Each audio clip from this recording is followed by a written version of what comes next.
나누는 마음으로 여러분들하고 말씀을 좀 보도록 할게요. 그 지난주 토요일 날 제 아내가 그 티켓을 좀 샀어요. 그래가지고 제 아내와 함께 그 대학로에 있는 어떤 공연을 보러 갔어요.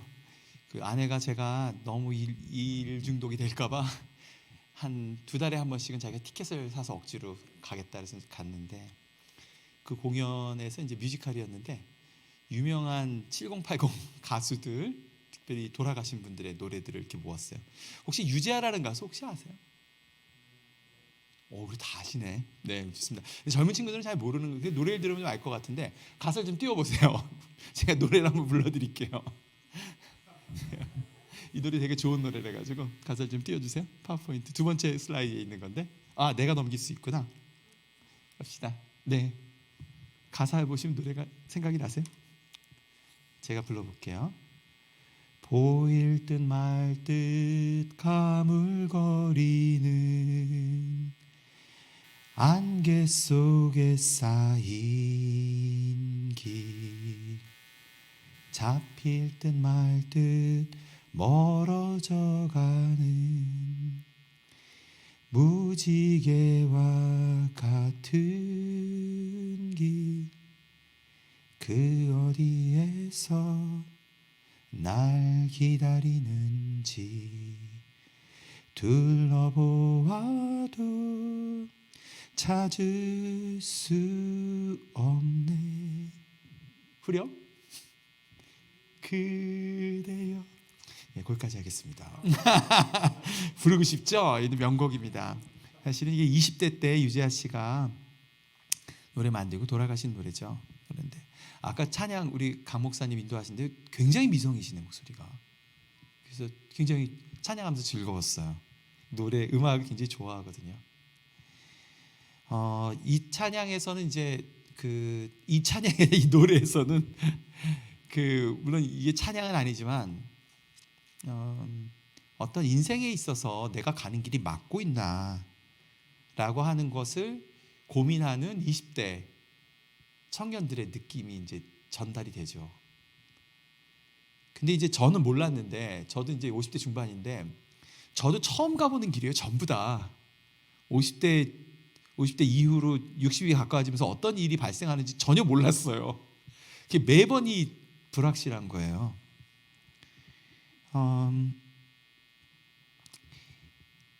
저는 이제 우리 아버님 세대를 생각을 해봐요. 우리 아버님 세대는 전후 세대들이거든요. 굉장히 어려운 데서 태어났고, 우리 아버님이 전쟁 중에 일찍 돌아가셨고, 저희 할아버지죠. 그리고 나서 보니까 가장 그분들께 중요했던 건 생존의 문제였어요. 그리고 생존의 문제는 돈이랑 관련돼 있죠.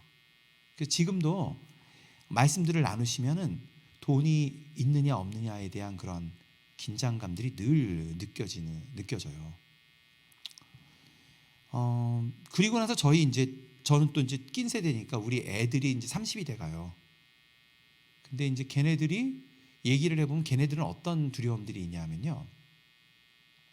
그러니까 그 세대 친구들은 그 세대들의 어느 포인트에서 민감했던 시기 가운데에 뭘 지나갔냐면 IMF라고 하는 그 여파들이 쭉 지나갔던 경험들이 있어요.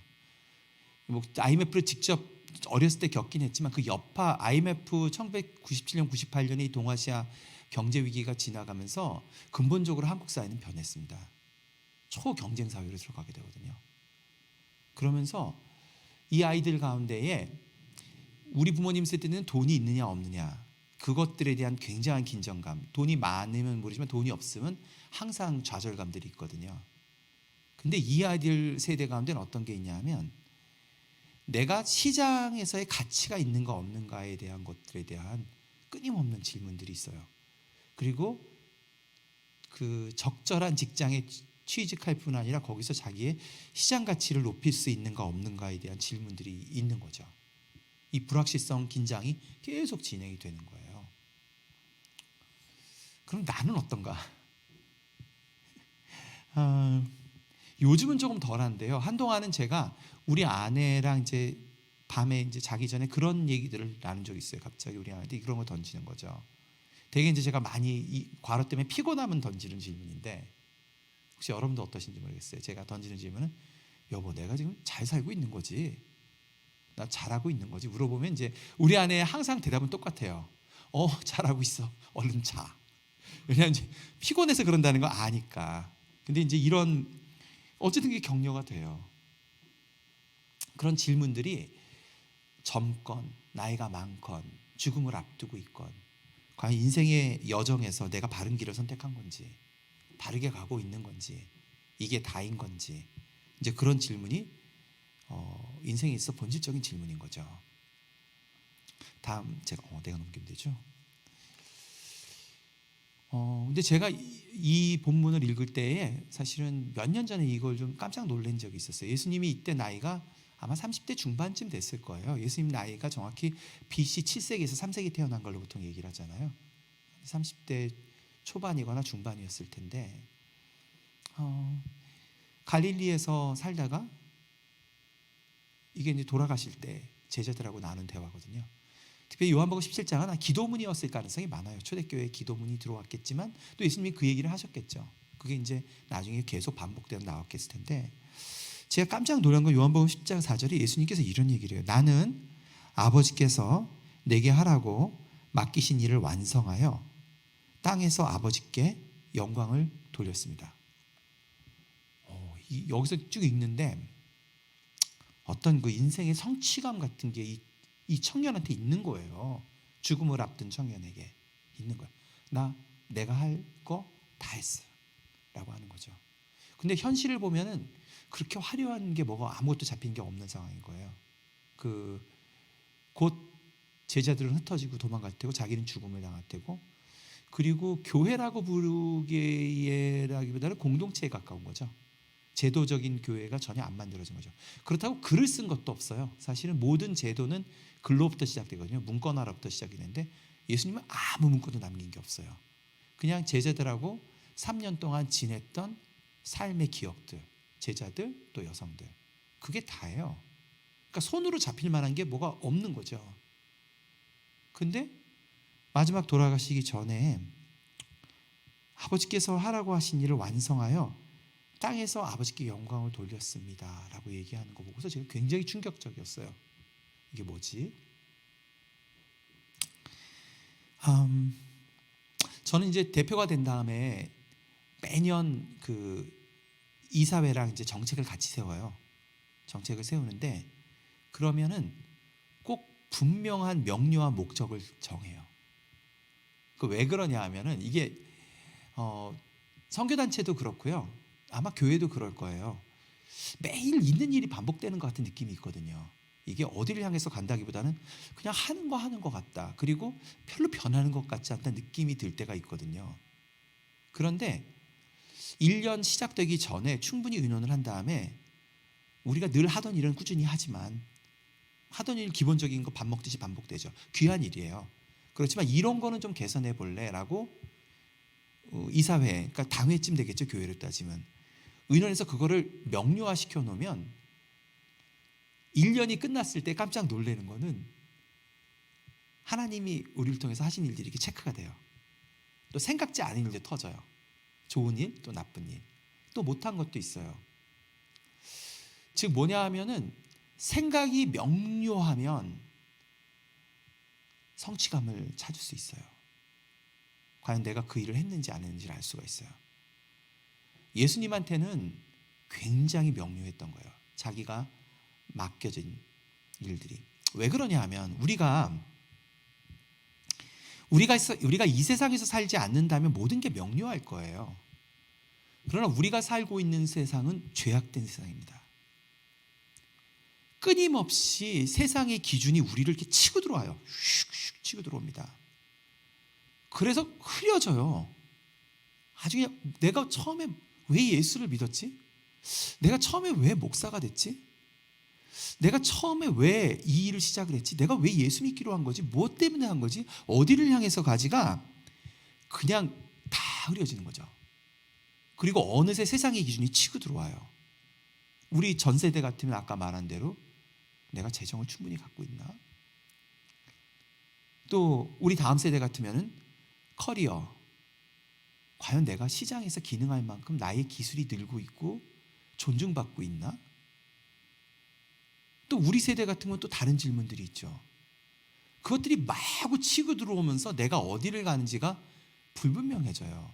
그런데 오늘 본문을 읽어보면 이 예수라고 하는 청년에게 있어서의 자신의 사명은 아주 명료했던 것 같아요. 그래서 죽기 전에 내가 하기로 했던 것 하나님 앞에서 다 이루었다가 정리가 되는 거죠.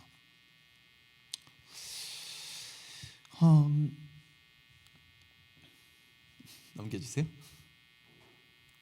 슬라이드가 예.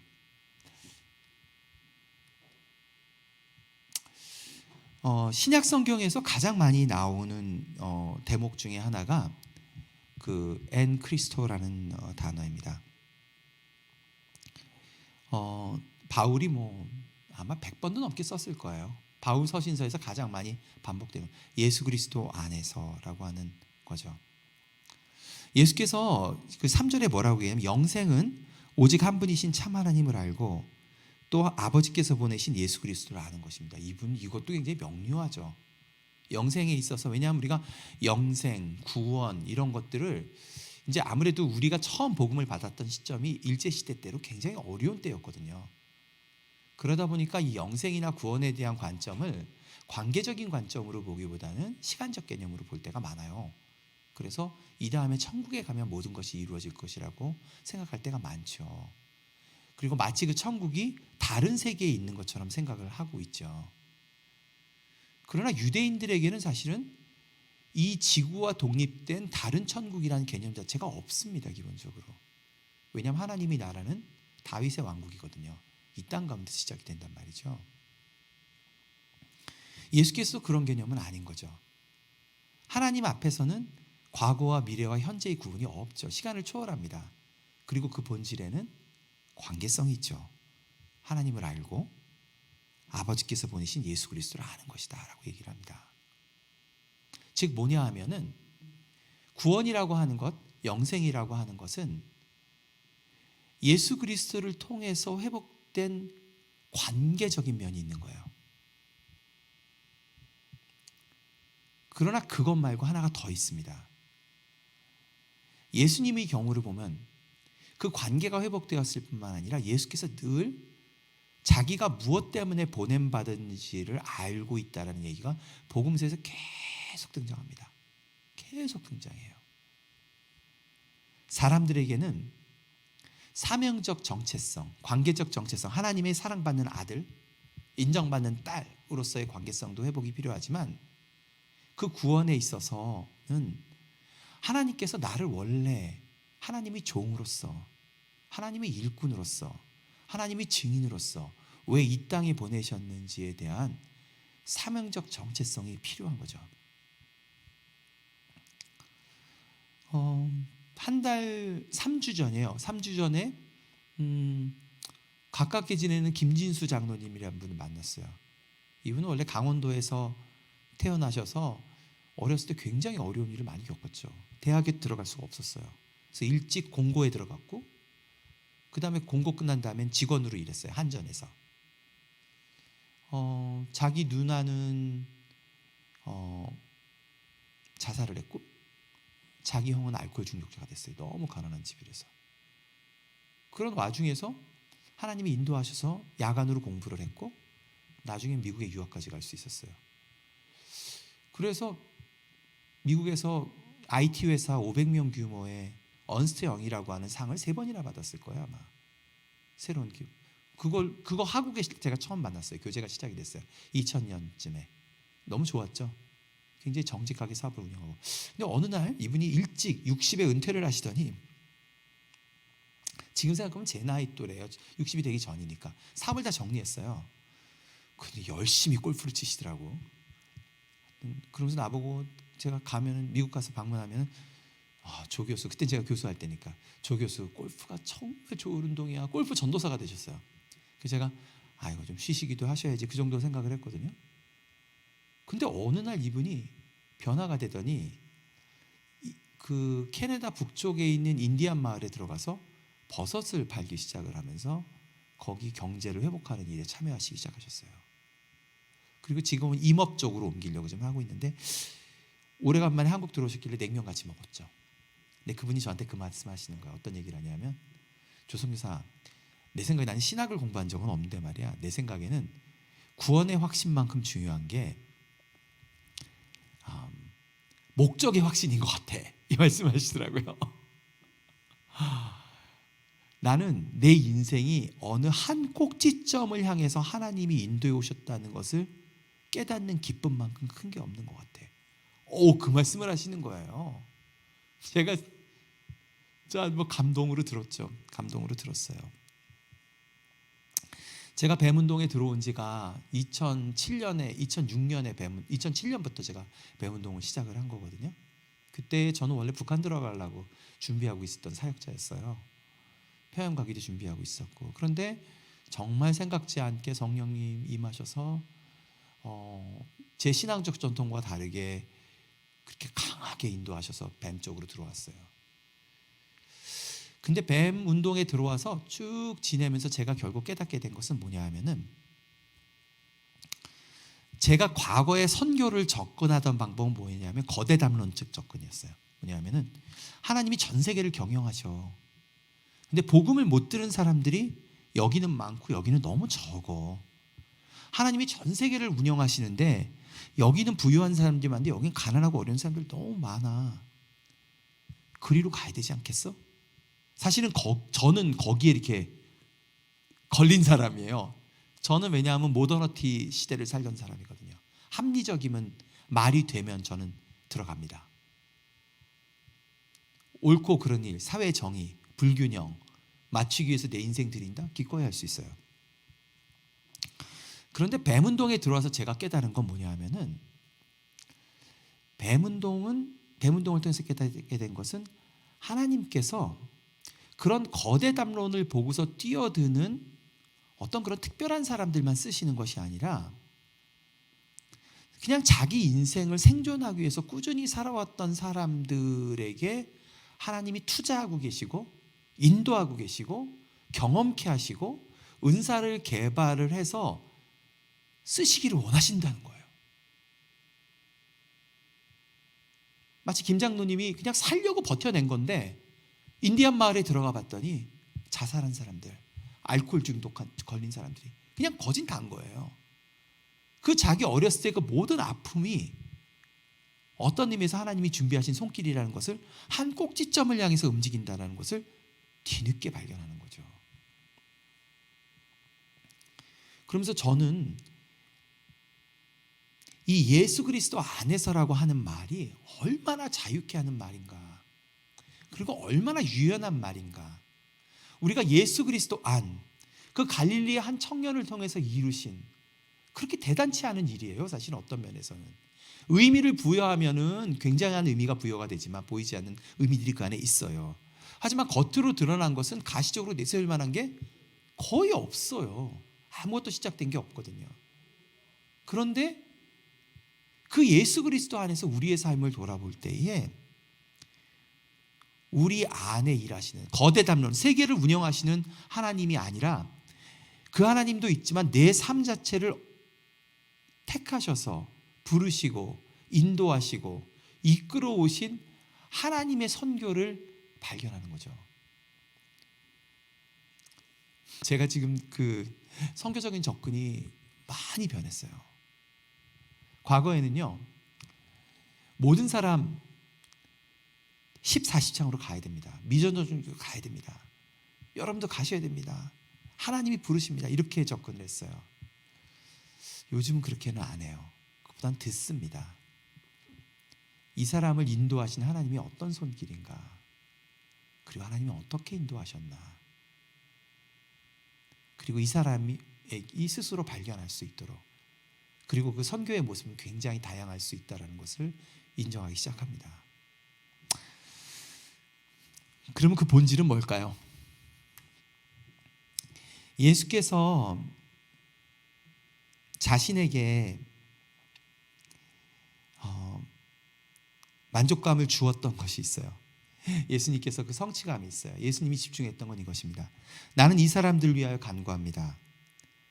세상을 위하여 간구하는 것이 아니라, 거대 담론을 예수님이 얘기하지 않아요. 아버지께서 내게 맡기신 이 사람들을 위해서 간구합니다. 누구죠? 여성들하고 제자들이에요. 또 그 사람들이 떠날 수도 있어요. 사실 떠났고. 근데 그 사람들을 최선을 다해서 섬겼고 그 사람들에게 복음이 무엇인지를 삶으로 보여주셨어요. 그걸로 끝인 거예요. 저는 지난 6년 동안 선교단체 대표로 있으면서 저희 선교사들이 한 200명 되거든요. 그러면 저는 깜짝 놀라는 것 중에 하나가요. 선교사들이 저한테 와서 이제 상담들을 해요. 뭐 저만 하는 건 아니지만 상담들을 해요. 저는 몰랐는데 처음엔 제가 제 역할이 그냥 디렉터인 줄 알았는데 알고 보니까 이게 지나면서 알게 됐어요. 아, 내가 목양을 하고 있구나 하는 걸 뒤늦게 알게 됐어요. 보니까 그렇더라고요. 근데 이 친구들이 알고 싶어하는 것들이 뭐냐 하면은 제가 깜짝 놀라는 것은 많은 사람들이 자기가 인생의 어느 시점에 서 있는가를 혼자서는 알기가 어렵다는 걸 제가 알게 됐어요. 그거는 그 삶의 현장과 비슷한 경험을 한 사람들이 옆에서 꼭 선배가 아니라도 되고 그 지식이 많지 않아도 돼요. 근데 그 얘기를 들어주고 객관적인 얘기들을 해줄 때에 확 영들이 살아나는 것을 거듭거듭 경험하고 제가 대표로서 하는 역할의 가장 큰 역할이라고 생각합니다. 개인적으로는. 저 두 가지 물어봐요. 얘기 쭉 듣죠. 선생님, 저 제가 잘하고 있어요? 대표님, 제가 잘하고 있어요? 물어보면 제가 두 가지 물어봐요. 하나, 비기독교인들 친구가 있나요? 꾸준히 만나는. 예수 안 믿는 사람 또는 예수를 믿더라도 약한 사람, 꾸준히 만나는 사람들이 있어요? 그거 물어봅니다. 그리고 두 번째 질문, 그 사람들이 당신 기독교인인 거 알아요? 두 가지 질문에서 예스가 딱 나오잖아요. 그럼 제가 항상 하는 말이 있어요. 그러면 충분히 잘하고 있습니다. 제가 하는 얘기가 그거예요. 그러면 충분히 잘하고 있는 겁니다. 하나님이 때가 되면 일하십니다. 정말이에요. 하나님 일하십니다. 그러면 꾸준히 관계를 맺고 그 사람들이 있는 모습 그대로 사랑하고 그 사람들하고 교제하고 그리고 그 사람들이 내 안에 예수 그리스도가 있는 거 알면 성령께서 일하십니다. 그리고 그거면 충분한 겁니다. UAE라고 굉장히 어려운 지역이죠. 걸프 지역이죠. 생활비도 엄청 비싸요. 거기에 6년 전에 들어간 뇌과학자가 한 사람이 있어요. 그때 들어갈 땐 30대 초반이었죠. 박사과정 마치고. 부인은 또 목사예요. 5년쯤 됐는데요. UAE에서 산 지 5년쯤 됐는데 이 친구들이 그런 얘기를 해요. 대표님, 저희들 여기 왜 있는지 모르겠어요. 5년째 살았는데요. 한 번도 복음을 전한 적이 없습니다. 전할 기회는커녕 여기 현지인들하고 친구가 돼본 적도 없어요. 5년 살았는데.